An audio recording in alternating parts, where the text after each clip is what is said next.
we practice, and I practice in particular, and I think a lot of us in startup health practice this notion of being organized with how you think about the things that you're concerned about, the biggest challenges that you're facing, or the biggest obstacles that you're facing, and being able to not just name them, but prioritize them. What is the biggest challenge that you're having? What is the second biggest challenge? And what's the third biggest challenge you're having? Because once you can kind of start to talk about that, people can see what's most important to you, what you're concerned about. But at the same time, compartmentalize that with a discussion about what opportunities you're excited about.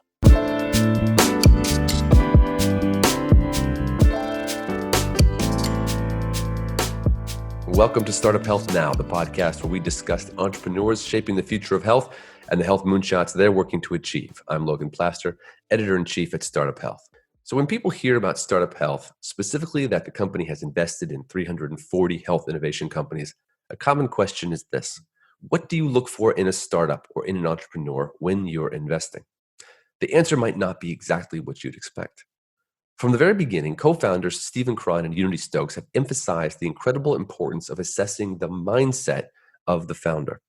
They operate with the belief that how founders think is every bit as important as what they think when it comes to achieving health moonshots as a collaborative body. Of course, the idea of quote unquote having the right mindset is pretty open-ended and raises as many questions as it answers.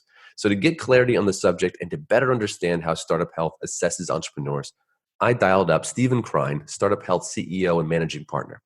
He offered a wealth of insight that I think you'll enjoy.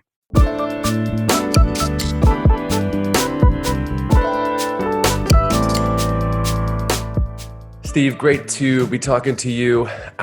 We don't have a ton of time. You've got a busy schedule, so I wanted to dive right in on this topic that we've been discussing and wanting to talk about, the mindset of the health transformer. The other day, you gave this talk at SON, this conference about health innovators around the world, and you used this great alliteration that mindset matters most. And I wanted to dig into that, what that really means, and what that means for the Startup Health portfolio. So give us initially a flyover of what you meant when you said mindset matters most. First of all, it's great to be here, Logan, and I appreciate you digging in deeper into this comment that I make almost every day, which is that the single most important thing that has a factor in any company's success, especially young startups and companies that are very influenced by their CEOs and their founding teams, that mindset really does become either an attractor, in other words, people being attracted to something, or a deflector, people not wanting to be near something. And I found that single experience that an entrepreneur has as they're developing their companies and growing is how is their mindset when they walk into a room to talk to a customer, to talk to an investor, to talk to their team, and how are they communicating the information they're trying to share. And so it could be going in to pitch a customer for a sale. It could be in a board meeting with investors. It could be for prospects. But I believe, and I think it's clear when you look at the performance of companies, not just in our portfolio, but all around the world, is that you dig into the mindset of the entrepreneurs and the leadership team. And it seems to be that they have a transformational mindset hitting on all cylinders when they succeed throughout the whole process of succeeding with that meeting, succeeding with that sale. And it's so easy to see once you're kind of tuned into it that when you have the right mindset, you can achieve great things. And when you have the wrong one, you can struggle, almost fail as a result of that energy that you're putting out there. Sometimes it's easier to understand what something is by looking at what it's not. So I wonder, without naming any names, if you could give me a situation where you were talking to an entrepreneur and on paper, everything seemed to be working out, maybe logistically or pragmatically, like this should work. And yet you identified there's a mindset issue here that's going to hold you back. Yeah. Just listening to anybody talk about their company, and I could use an example without naming names of an entrepreneur that I spoke to 2 weeks ago, and he was getting to send over his board packet for preparation for a board meeting he was having the following day.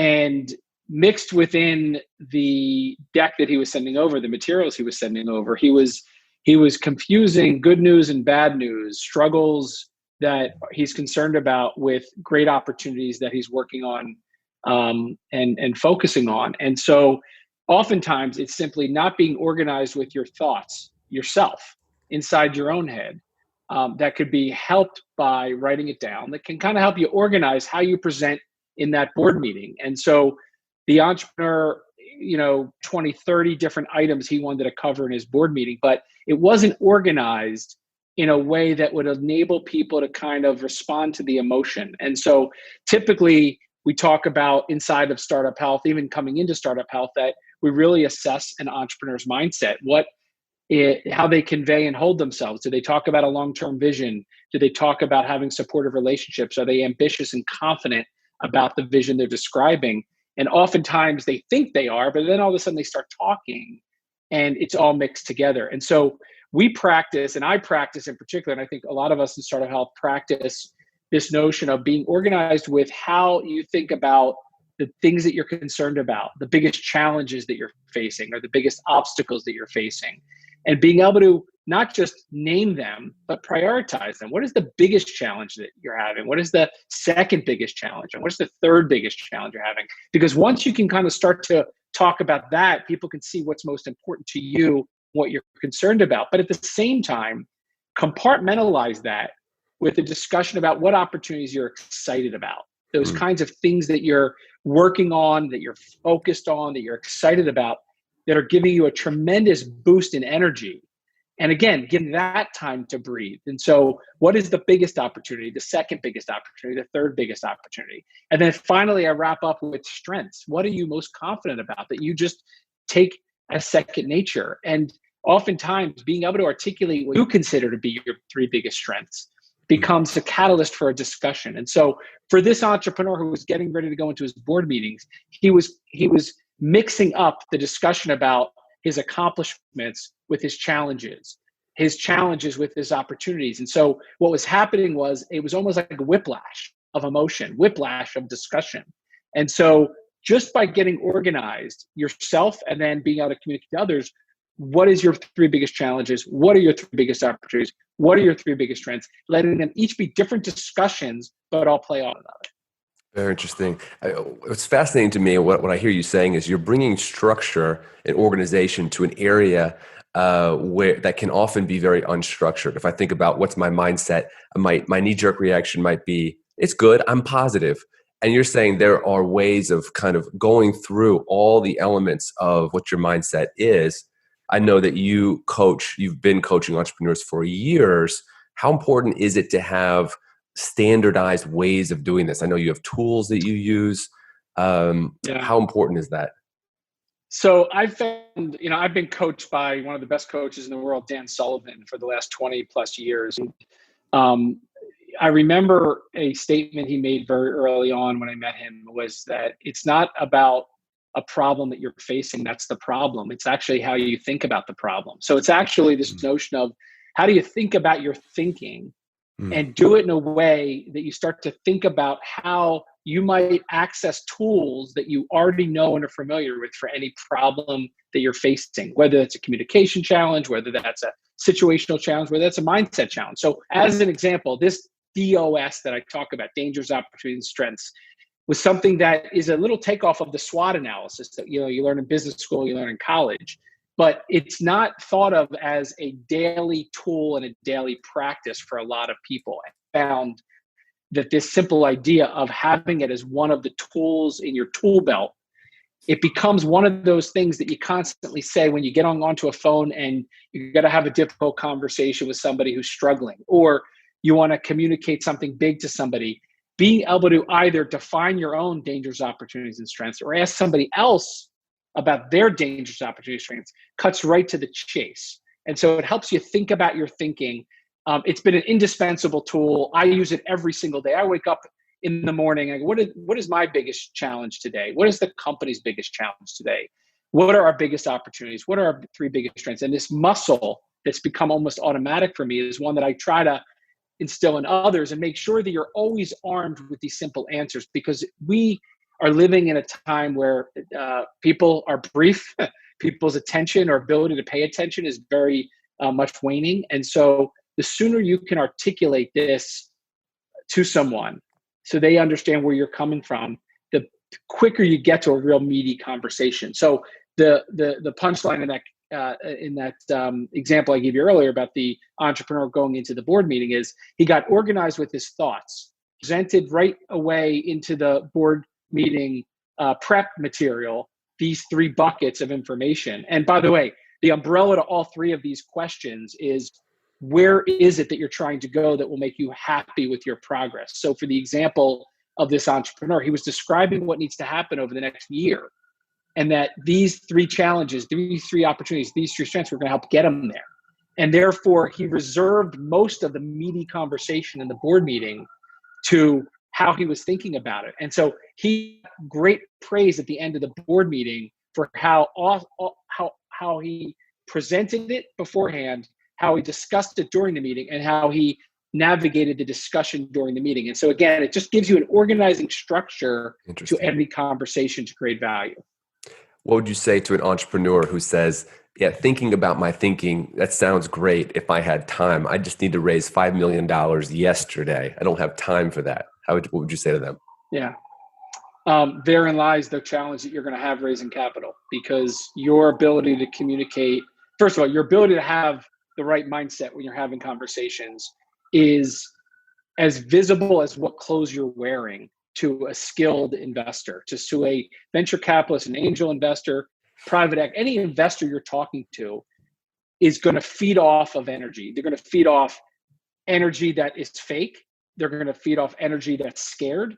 They want to feed authentic energy. And what ends up happening is you might rush to have those meetings, but if you're not confident about your story, about your progress, about, by the way, what your organizational biggest challenges are, biggest opportunities, biggest strengths, literally up to date, like right now, not what they were 3 months ago or not what they're going to be 3 months from now, but what they are today, you're missing the opportunity to have the person or people that you're speaking with have confidence in what they're hearing out of your mouth. Now, obviously, we're having this conversation. There is no shortcut. There is no shortcut. No shortcuts. Except dangerous opportunity threats. We're having this conversation in the realm of startup health, and obviously, we are committed to working towards and achieving long-term health moonshots. These long-distance goals. You know, I'm just wondering your thoughts on kind of why mindset is particularly important in that conversation, succeeding long term versus compared to maybe the typical industry mentality. Yeah, I think in healthcare, the impact that entrepreneurs have today, if they stay with it and if they stay able to achieve the vision they have, they can really impact millions, if not billions of people. And I think that whether it's a health moonshot like ending cancer, curing disease, or bringing access to care, those umbrella moonshots become kind of the ultimate end game for what happens 10, 20, 30 years from now. But today, you're just chopping away at that. And so long-term vision, short-term goals is something we like to talk about. Without short-term vision, it sounds like you're just selling a product and a service. And ultimately, what the missed opportunity, especially for entrepreneurs in healthcare, is to kind of talk about it all working and what happens if it all goes the way you're expecting. Not in the straight line way you're expecting, but if you're really focused as an organization, like we're focused on really improving the health and well-being of everyone in the world by investing in organizing and supporting a global army of entrepreneurs and innovators who are committed to achieving health moonshots. That has been our goal since the day we launched. My expectation is that'll be our goal 10 years from now and 20 years from now. However, we have short-term goals to get there. It could be launching funds. It could be investing in companies. It could be building different parts of our platform to help them achieve that. But it gives a container for everything that we're doing, North Star that we're focused on. And it's also timeless. And we love to use the metaphor of the JFK speech in Congress in 1961, where he simply said, for the first time, our goal is to land a man on the moon and bring them safely back by the end of a decade. And at that moment in time, none of the technology existed, none of the funding existed, none of the capability existed, and almost everybody, including many of the people at NASA, were doubters of the possibility. But that created a North Star for lots of organizations, 20,000 to be exact, and 400,000 people to collaborate day after day, quarter after quarter, year after year at this one goal. And so whether it was 11 or 12 or 13 Apollo missions to not just get there, but to continue expanding on that original vision, whether it was the different parts of the goal that people were able to play a role in. There were people that made the wheels on the lunar landers. There were people that made the camera lenses. There were people that made everyone had a role in this one goal. And so the opportunity for entrepreneurs is it doesn't really cost any money to have a big goal. It does cost money to achieve it, but it really does tell you a lot about an entrepreneur's mindset, about their ambition. Do they have a 25-year ambition, or are they just short-term focused? We've just found that the short-term focused entrepreneurs don't have the staying power, nor do they have the ability to keep iterating long-term because their expectation is for short-term wins. And so short-term wins are great, but the idea of it, 25-year goal is 100 quarters long, right? So we've been doing this now. We're 32 quarters in to investing in health moonshots. And 30 quarters from now, and 30 quarters after that, and 30 quarters after that, we're still going to be doing the same thing. But what we hope to do is really build a generation of entrepreneurs who are connected together to doing it, and be able to look to the left and to the right in their circle that they join in Startup Health, which is like a forum where they meet together, or in a room among others who share their ambition and share like them, but they are connected as a global army to achieve it together. And that's why that mindset is the most important kind of thing to curate on, not just what we invest in, but who we bring into the community and how we really support them. You jumped in without me having to ask what my final question was going to be, because I was going to ask about the community aspect. I know this afternoon you will be talking about this and sort of group coaching an entire sort of digital room of entrepreneurs, and that you also do these regular health transformer circles where you talk to entrepreneurs. Why is it important to think about mindset in the context of community and not just one entrepreneur on their journey? I think it's important, and the last piece I was just talking about, is to know who you're working with, collaborating with, asking from, getting help from.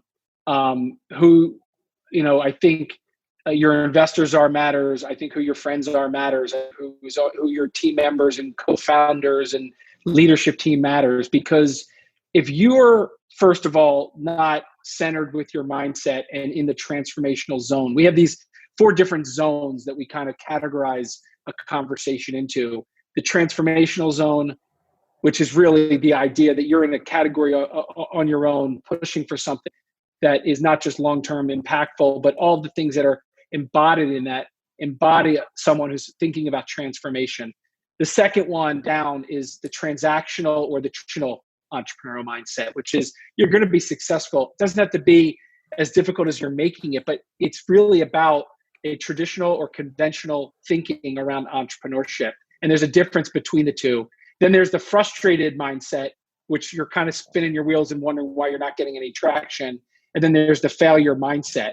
And you could take something like long-term commitment, and if you're all in, willing to do whatever it takes for as long as it takes, you're in the transformational zone. But if you're in it for the next couple of years, that's okay, but only for those that know you're only thinking about this traditionally, a traditional business, a traditional success. You're not trying to achieve a moonshot. You're just trying to build a great product or service. Sure. Then there's the entrepreneurs half in and half out, and they're going to be frustrated because they're not going to know why people aren't investing or customers aren't buying, people aren't joining them. And then there's the one who's not willing to make a commitment, and you're in the failure zone. So I just dissected one mindset in one of the 4 zones. And so when you build a community of people who not only are in that transformational zone, but their ambition is to remain in that transformational zone, the results are different. And so we spent a lot of time working with the community at large, as well as small groups of 8 to 10, recalibrating their mindset, because we found there's nothing more impactful at helping companies raise the capital, or entrepreneurs raise capital, attract customers, build a team, then the magnet of the right mindset. And so building a community of people with the right mindset is the most important part of getting this right for us. And it makes it also the most enjoyable. And it makes it also the most likely we're all going to be wanting to be together 10, 20, 30 years from now, doing this, working on this, and achieving it together. Yeah, one of the nice side benefits of this focus is that we can just surround ourselves with really amazing people, really wonderful people. When you have a great mindset, Yeah. they give you energy. Yeah, there's an oversimplification of mindset that I use almost every talk that I give, or used to give in public. It's a little more difficult to do this over Zoom calls, but I used to do this thing in public, and I love to talk about whether you are batteries included, giving energy, or your batteries not included, sucking energy away. This is another Dan Sullivan favorite of mine, which helps you quickly assess somebody in a conversation and get a sense of how you're feeling as a result of that interaction. We as entrepreneurs, of course, not only want batteries included, but we want to make sure that everybody around us is batteries included. And we don't want to be battery drains. I hope not. And so the easiest way for us to kind of just get to the core of a mindset is, are they batteries included, batteries not included? That doesn't solve everything, but it definitely starts off with a agreement that we do care who we spend our time with. We do care who we partner with and collaborate with, especially for long-term relationships. And whether it's a friendship, whether it's a marriage, whether it's a business, you want to be surrounded by people who give you energy, and you want to be somebody who gives energy as well. And that is the catalyst for helping make sure that we have the best chance for achieving these moonshots and enjoy doing it. And so we like to say, are you batteries included, or are you batteries not included? And it's your decision to how, when you walk in the room, you take responsibility for the energy you want to give off and why mindset matters most. Excellent. Excellent. All right. Well, appreciate you giving context to that mindset matters most theme, and we will come back to this at a future session. Sound good? Thanks, Logan.